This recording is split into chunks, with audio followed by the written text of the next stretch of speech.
20th anniversary of 9/11 just days away, Biden throws away everything that's been spent these last 2 decades, trillions of dollars wasted, thousands of American lives lost, even more lives wrecked, as the mothers and fathers and wives and husbands and sons and daughters and brothers and sisters and friends and neighbors of all our fallen heroes look on in disbelief and rage as this bumbling idiot in the White House, this barely lucid puppet of the establishment, this weak, incompetent, useless apology for a president, erases practically overnight whatever meager justification there ever was for this disastrous misadventure.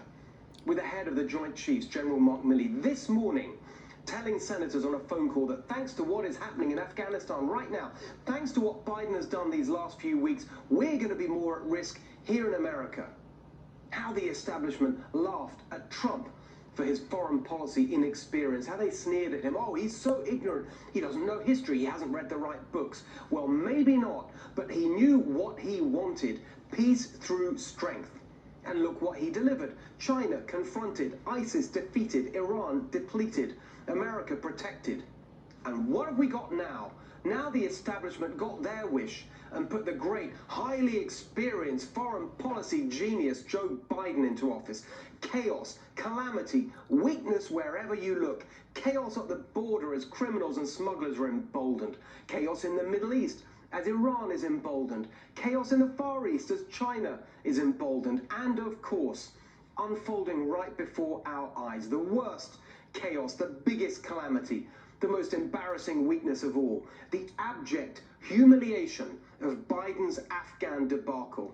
Where is Biden anyway, as the reputation of his regime and America's standing in the world collapses around him? Instead of leading, instead of helping, instead of directing some kind of effort, anything, to get Americans and our allies out, to advance our interests, to salvage something from the wreckage of his policies, Biden's busy playing politics, sitting in his bunker, blaming everyone but himself for this fiasco. It's Trump's fault, he says. He negotiated a bad deal. My hands were tied. Oh, Biden's hands were tied, were they? Funny how they weren't tied when he totally reversed Trump's Iran policy, or his border policy, or his energy policy, or just about every other Trump policy Biden set about reversing the minute he was inaugurated. But no, just this one. Afghanistan, absolutely impossible to reverse. Nothing I could do. Sorry.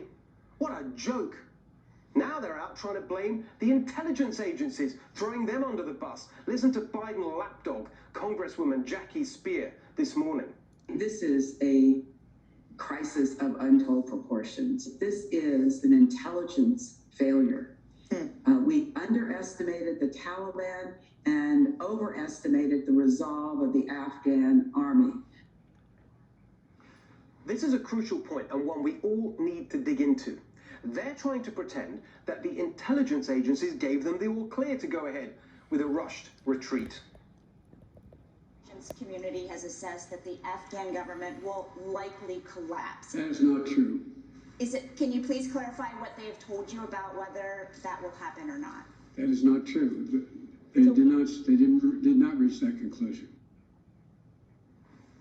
But hang on a second, that's not what others who were briefed on the intelligence say. Here's Congressman Michael McCall, ranking member of the House Foreign Affairs Committee, today. The strength of the Taliban, and Jake, they didn't listen to the intelligence community, because every time I got an IC briefing, an assessment, it was probably the grimmest assessment I've ever heard on Afghanistan. So let's just be very clear what's going on here. This is shaping up to be a scandal of Iraq WMD proportions. Biden and the Democrats are blaming the intelligence for this disaster. They never told us this could happen. They said it would be fine if we pulled out overnight. There's no way the Taliban could take over. But based on what Michael McCall is saying about the intelligence, Biden is lying. So is Congresswoman Jackie Speer. So are all the Democrats who are trying to shift blame onto the intelligence agencies. Let's play the crucial tape one more time. Our intelligence community has assessed that the Afghan government will likely collapse. That is not true. Can you please clarify what they have told you about whether that will happen or not? That is not true. They did not reach that conclusion. Right, that was July the 8th. This is what every so-called journalist in Washington should be focused on finding out. What exactly was Biden told by the intelligence agencies, and did he lie about it in that July 8th press conference? Biden's blaming the intelligence, he's blaming Trump. Next he'll be blaming the Delta variant for his Afghan disaster, or people who don't wear masks, or racism. Anything and anyone except the person who's actually responsible, himself. Yes, Trump wanted to end the Afghan war and bring our troops home, but he gave the Taliban conditions and threatened consequences if they broke them. As Iran's terror chief Qasem Soleimani found out, those were no idle threats. Instead, from Biden, we got nothing but weakness and ineptitude in pursuit of a transparently political deadline of getting out by September the 11th. The very fact that he just had to send another 5,000 troops back in shows how little proper planning went into getting them out.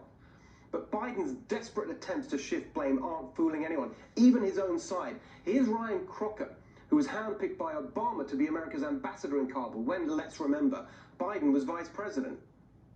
It is beyond disingenuous for the president to say now we made all these inputs and it's up to them to fight for their own country, when he embraced the process and he owns it lock, stock, and barrel, President Trump's process, guaranteeing that the government will probably not survive. He said in another interview, quote, "I'm left with some grave questions in my mind about Biden's ability to lead our nation as commander-in-chief, to have read this so wrong, or even worse, to have understood what was likely to happen and not care."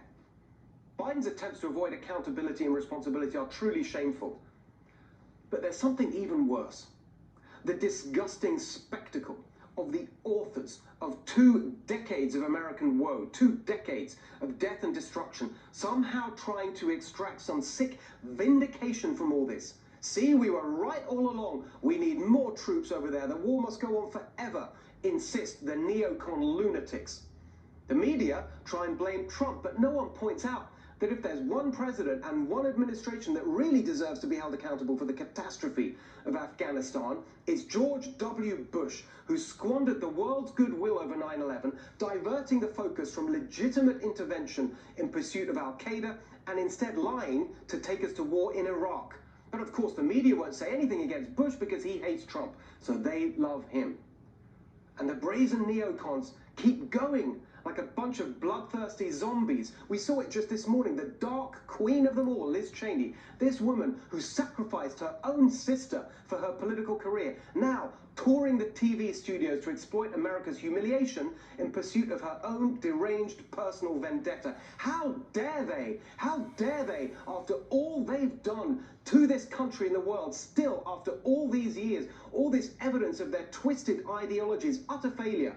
They want more troops, more equipment, more foreign adventures, always more war. We know why, because war is the Cheney family business, fought by other people's children for their personal gain. War is the corrupt military-industrial complex's business, the clueless defense and security establishment's business, all of them getting rich as the world burns. Finally, with President Trump, we had a leader who stood outside that disastrous, corrupt groupthink and showed there is a different way. You don't have to invade other countries to defend this one. You don't have to send young Americans to their deaths to save lives here. Peace through strength. For 4 years it worked. But now we're back to the worst of it all, under Biden, the feeble puppet of a failed establishment. It's not peace through strength, it is the exact opposite. Chaos through weakness.